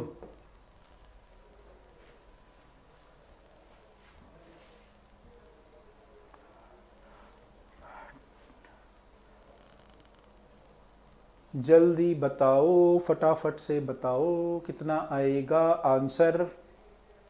मैंने कैसे कैसे जोड़ूं, एक को सीरीज में, 2 को पैरेलल में, तीनों को सीरीज में, तीनों को पैरेलल में, कैसे जोड़ूं। How should I join so that I will get 9 ohm resistor. जल्दी बताओ कैसे जोड़ा जाए।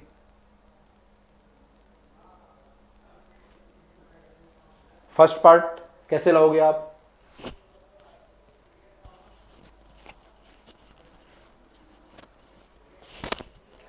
विशेष कह रहे हैं कि दो रेजिस्टेंस को पैरेलल में जोड़ेंगे, थर्ड को इन सीरीज में, दो को parallel third in series. Very good Rohan Vishesh, सही चल रहे हो बिल्कुल।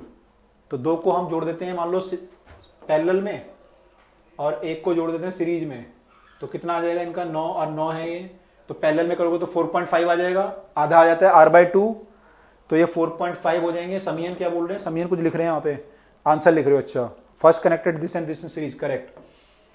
तो ये जो है 9 हो जाएगा फिर, तो 9 और जोड़ लोगे इसमें तो कितना आ जाएगा, ये 13.5 हो जाएगा टोटल, है ना। इन दोनों को जब करोगे तो 4.5 आएगा, r/2 आता है अभी आपने बताया था, और ये 9 आ जाएगा, तो 9 और 4 13, 13.5, तो ये तो हो गया, ठीक है।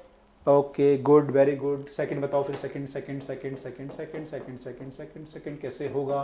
अब की बार 6 लाना है आपको, 6 डाई फेंकते हैं ना, डाई 6, तो बताओ 6 कैसे लाओगे इस बार, आपको रेजिस्टेंस जोड़ के 6 लाना है।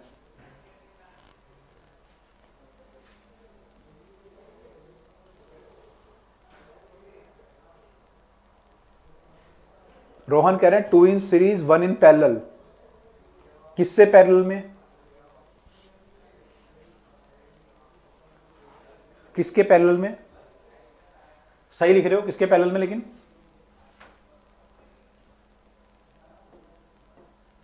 पहले वाले के दूसरे वाले के,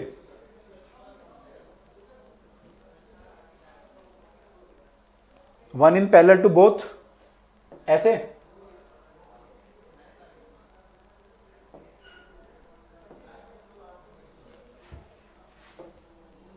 ऐसे बोल रहे हो,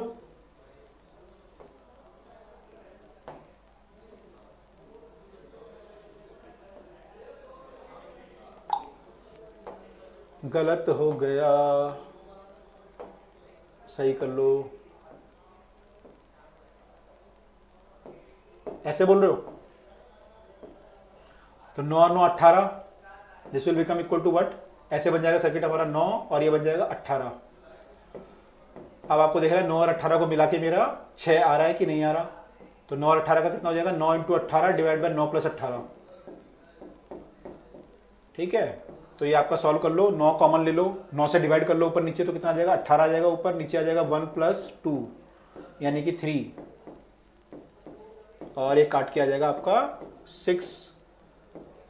6 ओम इज द आंसर दोनों के। Okay correct correct Rohan, correct, बिल्कुल करेक्ट, बिल्कुल सही, ओके करेक्ट। तो ये हमारा ऐसे आ जाएगा, ठीक है। तो ऐसे कुछ भी आ सकता है क्वेश्चन। यहाँ पे 3 रेजिस्टेंस थे, ज्यादा अगर होंगे 4 5 6 रेजिस्टेंस होंगे तो कुछ सोचना पड़ सकता है हमें कैसे कैसे जोड़ेंगे, 3 को सीरीज में, फिर 3 को पैरेलल में, तीनों को फिर सीरीज में, ऐसा करके कुछ भी आ सकता है क्वेश्चन, तो है ना। तो थोड़ा प्रैक्टिस करेंगे तो हमें आइडिया हो जाएगा कि क्या क्या करना होता है, ठीक है। तो आई होप आप लोग कर लोगे, आप लोग कर लोगे, है ना। चलो आगे चलते हैं।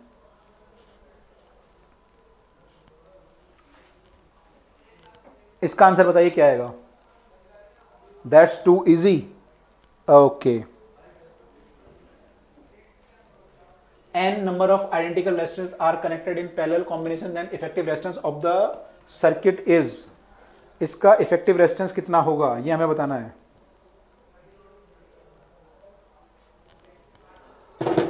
हो इसका इफेक्टिव रेजिस्टेंस कितना होगा ये हमें बताना है, कौन सा आंसर सही है ये हमें बताना है।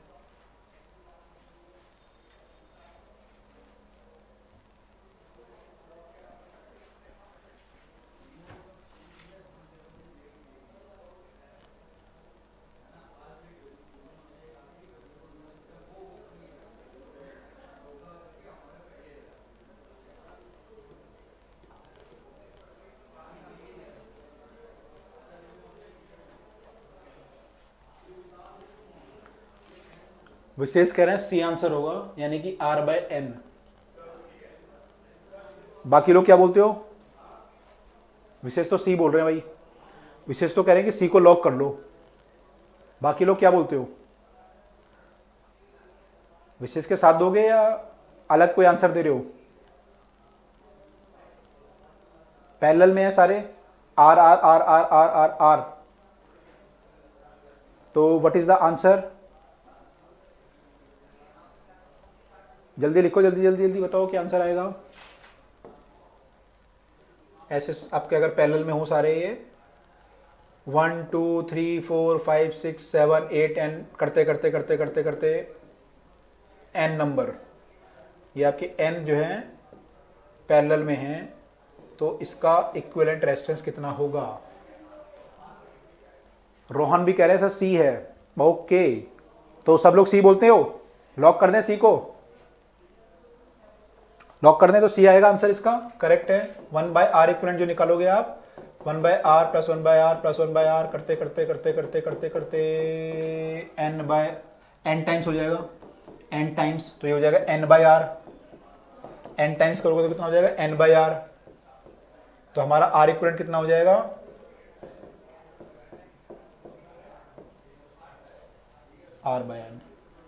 r/n, ओके राइट, r/n आएगा, ठीक है। तो ये कम आया, r से कम आया वैल्यू इसका, r/n आया, है ना। अच्छा, ये सोचा कभी किसी ने पैरेलल में रेजिस्टेंस कम क्यों हो जाता है? हमने पैरेलल में कनेक्ट किया तो रेजिस्टेंस कम हो जाता है, सीरीज में बढ़ जाता है, R1 प्लस R2 हो जाता है, पैरेलल में कम हो रहा है रेजिस्टेंस, ऐसा क्यों हो रहा है? जैसे आपने पिछली क्वेश्चन देखा भी, वहां भी पैरेलल में था ना यहाँ पे, तो आपका रेजिस्टेंस कम हो गया था। आपने ध्यान दिया कभी? ये यहाँ पे 9 और 18 थे ये पैरेलल में, और रेजिस्टेंस कितना आया? 6 आया, ये जो आया वैल्यू कितना आया? 6 आया, तो ये इससे भी कम है और इससे भी कम है, 9 से भी कम है, 18 से भी कम है, तो 6 आंसर आ रहा है। तो पैरेलल में रेजिस्टेंस कम क्यों हो जा रहा है? फॉर्मूले से आपको लग ही रहा है कि फॉर्मूले से कम होगा, लेकिन कोई और कंसेप्चुअली आंसर दे सकता है कोई कि why the resistance will decrease when two resistance are connected in parallel? आप जब भी देखोगे ना, जो आपका नेट रेजिस्टेंस आएगा वो कम ही आएगा, दोनों से कम ही आएगा, जो भी आपके पैरेलल में कनेक्टेड होंगे, 2 या 3 या 4 5 6, जो भी सबसे कम होगा उससे भी कम आएगा। ऐसा क्यों होता है? Any conceptual answer from your side? जो देगा उसको एक मेरी तरफ से चॉकलेट फ्री, उसको मेरी तरफ से चॉकलेट फ्री एक। पैरेलल में why the resistance decreases? Any answer, any guess? Resistor get different voltage, but direct explanation नहीं हुआ इसका। ये in series resistor get different voltage, तो ठीक है, वो तो बढ़ क्यों जाता है वहां पे, बढ़ क्यों जाता है, घट क्यों जाता है? पैरेलल में क्यों घट जाता है रेजिस्टेंस?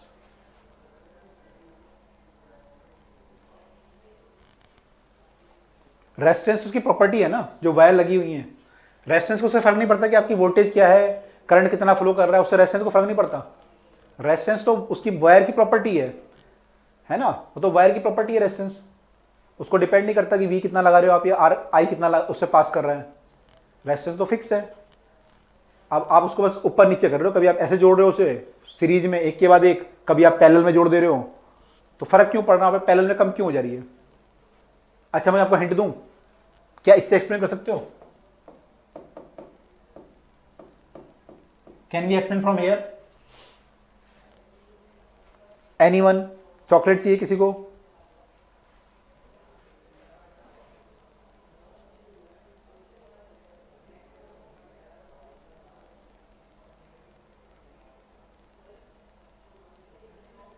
इससे कुछ सोच सकते हो? देखो, उससे वोल्टेज से फर्क नहीं पड़ता भाई, वोल्टेज से फर्क नहीं पड़ता, वोल्टेज तो फिर खुद एडजस्ट करता रहेगा सर्किट।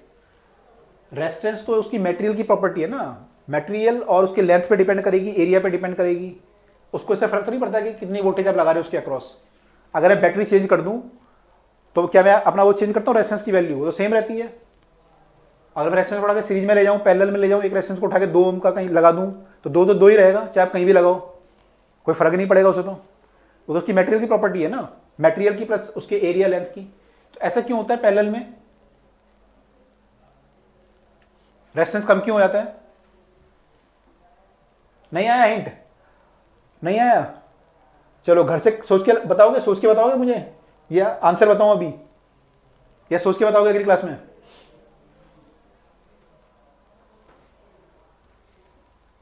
अगली क्लास में बताओगे सोच के, या अभी बताऊं?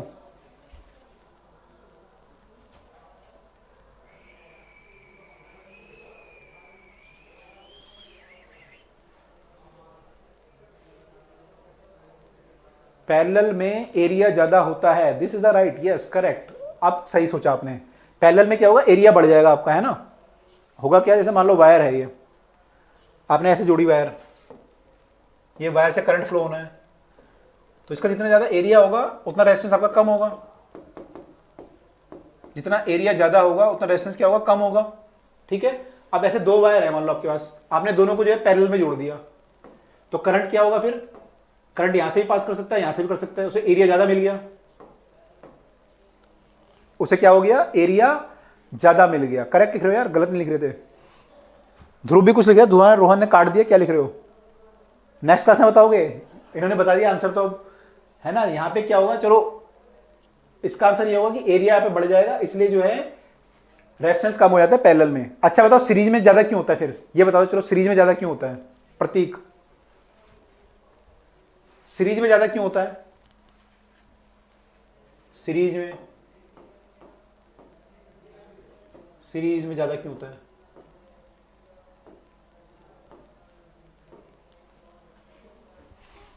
जल्दी जल्दी जल्दी बताओ, कौन बताएगा आंसर।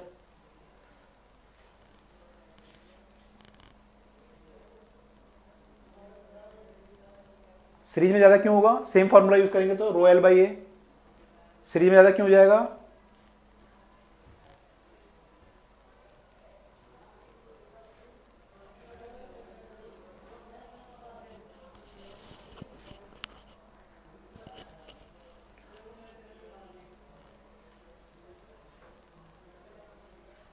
जल्दी जल्दी जल्दी बताओ, मैं आगे मूव करूँ, लास्ट क्वेश्चन पे मूव कर रहा हूं फिर मैं। क्या नेक्स्ट क्लास में बताओगे सीरीज वाला, तो नेक्स्ट क्लास में बताना फिर। ठीक है, फिर नेक्स्ट क्लास में बताना मुझे क्यों होता है सीरीज में। ये लास्ट क्वेश्चन कर लेते हैं। I hope this is the last question. Okay, एक और है। ओके, तो एक क्वेश्चन कर लेते हैं, एक होमवर्क के लिए लिख लेंगे। ये क्वेश्चन कर लेते हैं अभी, एक फिर होमवर्क के लिए लिख लेंगे। ये तो इजी है यार, इसमें करना क्या है यार, इसमें क्या करना है भाई, कर लो। बताओ इसका आंसर क्या आएगा, इसमें कुछ नहीं करना।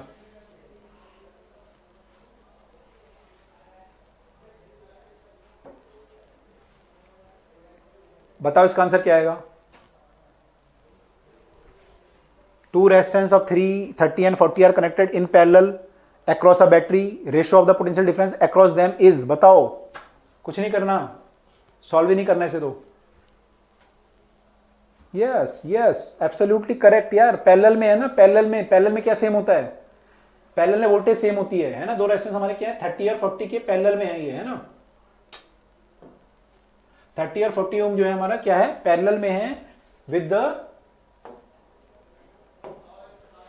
बैटरी, तो वोल्टेज तो सेम होगी ना दोनों की, दोनों में अक्रॉस वोल्टेज तो सेम ही आएगी मेरे भाई।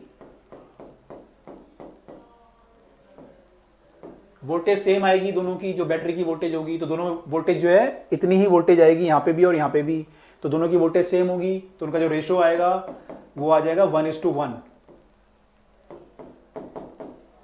1:1। तो A is the right answer. Okay correct, A is the right answer, A is the right answer. Okay ठीक है, ओके चलिए अगला क्वेश्चन करते हैं। प्रतीक ने गलत कर दिया, बाकी लोगों ने ठीक किया, कोई बात नहीं, सब चलता है, कोई घबराना नहीं है। सब लिखो आंसर, जो समझ में आ रहा है वो लिखो, नहीं आ रहा समझ में तो लिखो वो भी, जिसे समझ में नहीं आया।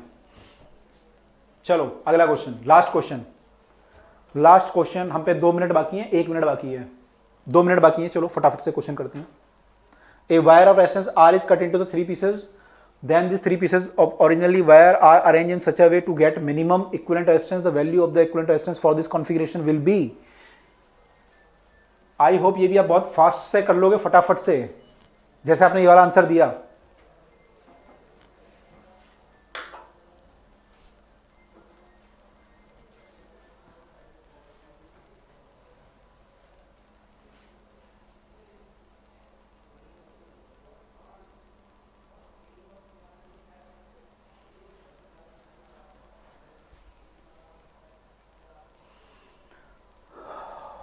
Vishesh is saying A answer. Vishesh is saying A. And what about others? R resistance को 3 पीस में काट दिया है, तीनों को काट दिया, लेंथ आपने 3 पार्ट में उसको डिवाइड कर दिया लेंथ को, और फिर तीनों को जो है आपने ऐसा जोड़ा ताकि हमारा रेजिस्टेंस मिनिमम आए, तो कैसे जोड़ना चाहिए ये हमें बताना है। प्रतीक भी ए बोल रहे हैं, विशेष भी ए बोल रहे हैं इस बार। तो what is the answer for this question? आपको पता है आर आपका रो एल बाई ए होता है, आर आपका रो एल बाई ए होता है। शुभश्री नॉट करेक्ट, सी नहीं आएगा। रो एल बाई ए होता है। आपने रेजिस्टेंस को 3 पार्ट में काटा है, तो लेंथ तीनों की L by 3 L by 3 L by 3 कर दिया आपने। यानी आपने क्या कर दिया, पूरी वायर का जो एल था उसे काट के एल बाई 3 पे कर दिया। तो रेजिस्टेंस क्या होगा इनका, 1/3 हो जाएगा। इसका रेजिस्टेंस अगर R था तो इसका resistance R/2 sorry R/3 R/3 R/3 हो जाएगा तीनों का। ठीक है, और आपको क्या करना है, तीनों को जोड़ना है ताकि मिनिमम मेरा रेजिस्टेंस आए। कितना है मिनिमम? तो मिनिमम कब आ सकता है मेरा, जब मैं तीनों को कैसे जोड़ूं, ऐसे जोड़ूं पैरेलल में। तो पैरेलल में आपका रेजिस्टेंस कम आता है, तो ऐसे जोड़ो तीनों वायर को, तो ये तीनों आपके जो है कितने हो जाएंगे। अच्छा गलत आंसर है, नहीं R/9 ही आएगा। हाँ करेक्ट। अरे यार आप तो सही बोल रहे हो, R/3 R/3 R/3 आएगा, क्योंकि हमने ये तो देखा ही नहीं है ना। तो R/3 R/3 R/3 आएगा, इनको पैरेलल में करेंगे तो क्या आंसर आएगा आपका, 1/R/3 प्लस 1/R/3। तो देखो क्या आंसर बनता है इससे। आपको मिनिमम रेजिस्टेंस लाना है, तो तीनों को पैरेलल में करोगे तो क्या बन जाएगा, ये 3/R plus 3/R plus 3/R which is 9/R और R/9। अरे एब्सोल्यूट यार, very good. Shubhashree is very good excellent, आपने सही आंसर निकाला। तो यहां पे इतना आंसर आएगा। ठीक है, तो बाकी लोगों ने ए लिखा था और आपने सी लिखा था। It's very good excellent. ठीक है, तो ठीक है, दिस इज द वे। तो R/3 R/3 R/3 करोगे तो कितना आएगा, 3/R plus 3/R plus 3/R which is 9/R equal to 1/R equivalent, और R इक्वलेंट हो जाएगा R/9। This is the right answer. Okay, clear हो गया सबको? तो शुभश्री ने सही आंसर दिया, वेरी गुड। तो that is the all about this our resistance. तो आज की क्लास में हमने ये पढ़ लिया कि सीरीज और पैरेलल के रेजिस्टेंस हम कैसे जोड़ते हैं, ऐड करते हैं, ये हम पढ़ चुके हैं। अगली क्लास में हम लोग अब देखेंगे इसमें कि हीट डेसिपेट जो होती है या पावर जो होती है वो हम कैसे निकालते हैं। जब आपके रेजिस्टेंस सीरीज पैरेलल में लगे होते हैं तो उसके क्या फॉर्मूले यूज होते हैं और उन्हें कैसे कैसे सॉल्व करते हैं। ठीक है, तो होप आज की क्लास सबको समझ में आई होगी, कोई डाउट नहीं होगा। तो यहां पे हम लोग क्लास को करते हैं स्टॉप, आप लोगों से लेंगे विदा और फिर मिलेंगे in the next class on the same channel and the same time. Till then, goodbye and take care all. Thank you very much.